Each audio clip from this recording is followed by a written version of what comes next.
Daily news Dubai के सब नाजरीन को अस्सलामुअलैकुम। मैं हूं मोहम्मद ज़हीर अख्तर और एक अच्छी और प्यारी खबर जो स्पेशली मेरे दोस्त यूई के अंदर मुकीम हैं उनको बताते जाएं, जो प्राइवेट कंपनियों में काम कर रहे हैं या गवर्नमेंट कंपनियों में काम कर रहे हैं। तो बताते हैं गवर्नमेंट वालों को 3 छुट्टियां मिलने जा रही हैं, और अगर बात करें हम प्राइवेट सेक्टर वालों को तो उनको एक छुट्टी फिर एक दिन का गैप हो सकता है, और एक यानी कि 2 छुट्टियां कह सकते हैं मिलने का चांस है।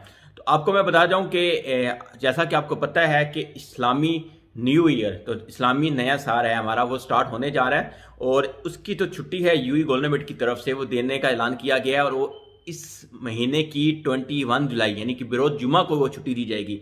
अगर गवर्नमेंट इदारों की बात की जाए तो 21 जुलाई को जुमा है, उसकी छुट्टी है, प्लस 22 और 23 जुलाई को हफ्ता और इतवार है। इस तरह से 3 छुट्टियां बन जाती हैं। अगर हम प्राइवेट सेक्टर की बात करते हैं तो 21 जुलाई जुमे की छुट्टी होती है, और बाद जगह पे हफ्ते की छुट्टी है, और बाद जगह पे इतवार की छुट्टी है।